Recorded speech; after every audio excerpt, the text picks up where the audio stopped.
ಸಂಘ ಹಾಗೂ ಹಸಿರು ಸೇನೆಯ ವತಿಯಿಂದ ರಾಜ್ಯ ಅಧ್ಯಕ್ಷರಾಗಿರ್ತಕ್ಕಂಥ ಸನ್ಮಾನ್ಯ ಶ್ರೀ ಚುನಪ್ಪ ಪೂಜಾರಿ ಅವರ ನೇತೃತ್ವದಲ್ಲಿ ವಿಜಯಪುರ ಮಹಾನಗರದ ದರ್ಬಾರ್ ಗ್ರೌಂಡ್ನಲ್ಲಿ ರಾಜ್ಯ ಮಟ್ಟದ ಬೃಹತ್ ರೈತ ಸಮಾವೇಶವನ್ನು ಹಮ್ಮಿಕೊಳ್ಳಲಾಗಿದ್ದು, ಈ ಕಾರ್ಯಕ್ರಮದಲ್ಲಿ ಈ ನಾಡು ಕಂಡ ಅಪರೂಪದ ಪರಮಪೂಜ್ಯರಾಗಿರ್ತಕ್ಕಂಥ ನಾಡಿನ ಹೆಸರಾಂತ ಪರಮಪೂಜ್ಯರು ಪರಮಪೂಜ್ಯ ಶ್ರೀ ಸದ್ಗುರು ಡಾಕ್ಟರ್ ಮುರುಘರಾಜೇಂದ್ರ ಮಹಾಸ್ವಾಮೀಜಿಗಳು, ಸುಕ್ಷೇತ್ರ ಮುಗಳಕೋಡ್ ಜಡಗಾ ಮಠದ ಪರಮಪೂಜ್ಯರು ದಿವ್ಯ ಸಾನ್ನಿಧ್ಯವನ್ನು ವಹಿಸಿಕೊಳ್ತಿರತಕ್ಕಂಥದ್ದು. ಅದೇ ರೀತಿಯಾಗಿ ಪರಮಪೂಜ್ಯ ಶ್ರೀ ಶಟಸ್ಥಲ ಬ್ರಹ್ಮನಿಷ್ಠ ಚಂದ್ರಶೇಖರ್ ಶಿವಾಚಾರ್ಯ ಮಹಾಸ್ವಾಮೀಜಿಗಳು, ಶ್ರೀ ಗುರುಶಾಂತೇಶ್ವರ ಸಂಸ್ಥಾನ ಹಿರೇಮಠ ಹುಕ್ಕೇರಿ, ಈ ಪರಮಪೂಜ್ಯರು ಸಹಿತ ದಿವ್ಯ ಸಾನ್ನಿಧ್ಯವನ್ನು ವಹಿಸಿಕೊಳ್ತಿರತಕ್ಕಂಥದ್ದು.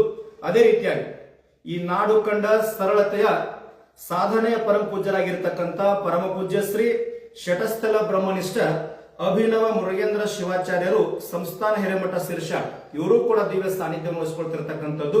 ಅದೇ ರೀತಿಯಾಗಿ ನಮ್ಮ ರೈತ ಸಂಘಕ್ಕೆ ಯಾವಾಗಲೂ ಬೆನ್ನೆಲುಬಾಗಿ ನಿಲ್ತಕ್ಕಂಥ ಈ ನಮ್ಮ ಭಾಗದ ಪರಮಪೂಜ್ಯರಾಗಿರ್ತಕ್ಕಂಥ ಪರಮಪೂಜ್ಯ ಮಾತೋಶ್ರೀ ಶ್ರೀಮತಿ ಸುವರ್ಣತಾಯಿ ಹೊಸಮಠ್ ಧರ್ಮದರ್ಶಿಗಳು, ಜ್ಞಾನ ಮಂದಿರ ಅಧ್ಯಾತ್ಮ ಕೇಂದ್ರ ಸುಕ್ಷೇತ್ರ ಗೋಕಾಕ್, ಇವರು ಕೂಡ ದಿವ್ಯ ಸಾನ್ನಿಧ್ಯವನ್ನು ವಹಿಸಿಕೊಳ್ತಿರತಕ್ಕಂಥದ್ದು. ಅದೇ ರೀತಿಯಾಗಿ ಆತ್ಮೀಯ ಪರಮಪೂಜ್ಯರಾಗಿರ್ತಕ್ಕಂಥ ಪರಮಪೂಜ್ಯ ಶ್ರೀ ಯಾಶಿನ್ ಮುಲ್ಲಾ ಗುರುಗಳು, ಮಹಾಲಿಂಗಪುರ್, ಬಾಗಲಕೋಟೆ ಜಿಲ್ಲೆ, ಇವರು ಕೂಡ ದಿವ್ಯ ಸಾನ್ನಿಧ್ಯವನ್ನು ವಹಿಸಿಕೊಳ್ತಿರತಕ್ಕಂಥದ್ದು.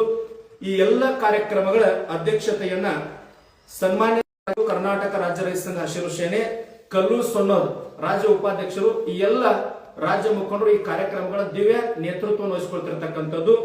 ಈ ನಾಡಿನ ಸಮಸ್ತ ಅನ್ನದಾತ ಬಂಧುಗಳಲ್ಲಿ ಏನು ತಮ್ಮಲ್ಲಿ ವಿನಂತಿಯನ್ನು ಮಾಡ್ಕೊಳ್ತೀನಿ ಅಂತಂದ್ರೆ, ಈ ಭಾಗದಲ್ಲಿ ಶತಮಾನದ ಸಂತ ನಡೆದಾಡು ದೇವರು ಪಾದ ಸ್ಪರ್ಶವನ್ನ ಮಾಡಿರ್ತಕ್ಕಂಥ ಸಿದ್ದೇಶ್ವರ ಶ್ರೀಗಳು ಅಡ್ಡಾಡಿದ ಪುಣ್ಯಭೂಮಿಯಲ್ಲಿ ರಾಜ್ಯ ಮಟ್ಟದ ಬೃಹತ್ ಸಮಾವೇಶವನ್ನು ಹಮ್ಮಿಕೊಳ್ಳಲಾಗಿದ್ದು, ನಾಡಿನ ಅನ್ನದಾತ ಬಂಧುಗಳಲ್ಲಿ ವಿನಂತಿಯನ್ನು ಮಾಡಿಕೊಳ್ಳುತ್ತೀನಿ, ಪಕ್ಷಾತೀತವಾಗಿ, ಧರ್ಮಾತೀತವಾಗಿ, ಜಾತ್ಯತೀತವಾಗಿ ಈ ಸಮಾವೇಶದಲ್ಲಿ ಬಂದು ಈ ಸಮಾವೇಶವನ್ನ ಯಶಸ್ವಿಗೊಳಿಸಿಕೊಳ್ಬೇಕಂತ ವಿನಂತಿಯನ್ನು ಮಾಡ್ಕೊಳ್ತೀನಿ. ಅದೇ ರೀತಿಯಾಗಿ ಕರ್ನಾಟಕ ರಾಜ್ಯ ರೈತ ಸಂಘ ಹಾಗೂ ಹಸಿರು ಸೇನೆಯ ರಾಜ್ಯದ 31 ಜಿಲ್ಲೆಗಳ ರಾಜ್ಯ ಮುಖಂಡರು, ಜಿಲ್ಲಾ ಮುಖಂಡರು, ತಾಲೂಕ್ ಮುಖಂಡರು, ತಾಲೂಕ್ ಕಾರ್ಯಕರ್ತರು, ಗ್ರಾಮ ಘಟಕಗಳ ಅಧ್ಯಕ್ಷರು, ಎಲ್ಲ ಕಾರ್ಯಕರ್ತರು ಎಲ್ಲರೂ ಕೂಡ ನನಗೆ ಆಹ್ವಾನ ಪತ್ರಿಕೆ ಬಂದಿಲ್ಲ, ನನಗೆ ಹೇಳಿಲ್ಲ ಅಂತಕ್ಕಂಥ ಭಾವನ ದೂರ ಸರಿಸಿ ಇದೇ ಆಹ್ವಾನ ಪತ್ರಿಕೆ ಅಂತ ತಿಳ್ಕೊಂಡು ತಮ್ಮಲ್ಲಿ ಕೈ ಮುಗಿದು ವಿನಂತಿಯನ್ನು ಮಾಡ್ಕೊಳ್ತೀನಿ. ತಾವೆಲ್ಲರೂ ಕೂಡ 8ನೇ ತಾರೀಕು ಬರುವ 8ರಂದು ಬಿಜಾಪುರ ಜಿಲ್ಲೆಯ ಬಿಜಾಪುರ ಮಹಾನಗರದ ದರ್ಬಾರ್ ಗ್ರೌಂಡ್ ನಲ್ಲಿ ಕನಿಷ್ಠ 10,000 ರೈತರು ಸಮಾಗಮಗೊಳ್ತಿರ್ತಕ್ಕಂಥದ್ದು.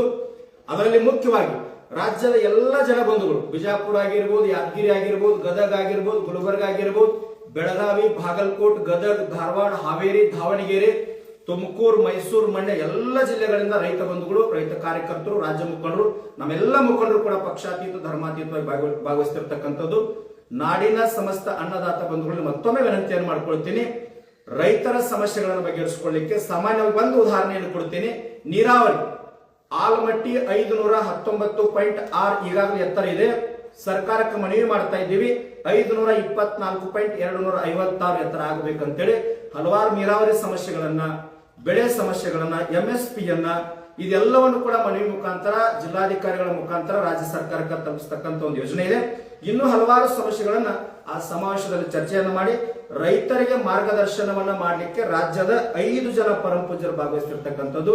ಆ ಪರಮಪೂಜ್ಯರ ದಿವ್ಯ ಸಾನ್ನಿಧ್ಯದಲ್ಲಿ ಸನ್ಮಾನ್ಯ ಶ್ರೀ ಚುನಪ್ಪ ಪೂಜಾರಿ ಅವರ ದಿವ್ಯ ನೇತೃತ್ವದಲ್ಲಿ ನಡೆತಿರ್ತಕ್ಕಂಥ ಕಾರ್ಯಕ್ರಮಕ್ಕೆ ಎಲ್ಲರೂ ಮತ್ತೊಮ್ಮೆ ಪಕ್ಷಾತೀತ, ಧರ್ಮಾತೀತ, ಜಾತ್ಯತೀತವಾಗಿ ಸ್ವಯಂ ಪ್ರೇರಿತವಾಗಿ ಬಂದು ಭಾಗವಹಿಸಿ ಈ ಕಾರ್ಯಕ್ರಮವನ್ನ, ಈ ಸಮಾವೇಶವನ್ನ ಯಶಸ್ವಿ ಮಾಡಬೇಕಂತ. ಅದೇ ರೀತಿಯಾಗಿ ಈ ಎಲ್ಲ ಕಾರ್ಯಕ್ರಮಗಳಲ್ಲಿ ಮುಖ್ಯವಾಗಿ ಕರ್ನಾಟಕ ರಾಜ್ಯ ರೈತ ಸಂಘ ಹಸಿರು ಸೇನೆಯ ರಾಜ್ಯ ಉಪಾಧ್ಯಕ್ಷರು, ಆತ್ಮೀಯರಾಗಿರ್ತಕ್ಕಂಥ ಸನ್ಮಾನ್ಯ ಶ್ರೀ ಶಾಂತಗೌಡ ಪಾಟೀಲ್ ಅವರು ಈ ಕಾರ್ಯಕ್ರಮಕ್ಕೆ ಮುದ್ರಣ ಸೇವೆಯನ್ನ, ಬೇಕಾದ ಹಲವಾರು ಸೇವೆಗಳನ್ನ ಸ್ವಯಂ ಪ್ರೇರಿತವಾಗಿ ಮಾಡಿ ಈ ಎಲ್ಲ ಕಾರ್ಯಕ್ರಮಗಳ ದಿವ್ಯ ನೇತೃತ್ವ ಅವರು ಕೂಡ ವಹಿಸಿಕೊಳ್ತಿರ್ತಕ್ಕಂಥದ್ದು. ಅದೇ ರೀತಿ ಬಹಳಷ್ಟು ಮಹನೀಯರು ತಾವಾಗೆ ಸೇವೆಯನ್ನ ಮಾಡ್ತಾ ಇದ್ದಾರೆ. ಪ್ರಸಾದ ಸೇವೆ, ಪೆಂಡಾಲ್ ಸೇವೆ, ಹೂವಿನ ಸೇವೆ, ಮಹಾತ್ಮರ ಕಾಣಿಕೆ ಸೇವೆ, ಎಲ್ಲ ರೀತಿಯ ಸೇವೆಗಳನ್ನು ಮಾಡ್ತಾರೆ. ಅವ್ರಿಗೂ ಕೂಡ ಧನ್ಯವಾದಗಳನ್ನು ಹೇಳಿ ರಾಜ್ಯದ ಜನತೆಯರಲ್ಲಿ ಭಾಗವಹಿಸಿ ಈ ಸಮಾವೇಶವನ್ನ ಯಶಸ್ವಿ ಮಾಡಬೇಕಂತೇಳಿ ಈ ಮೂಲಕ ತಮ್ಮಲ್ಲಿ ವಿನಂತಿ ಮಾಡ್ಕೊಡ್ತೀನಿ. ನಮಸ್ಕಾರ.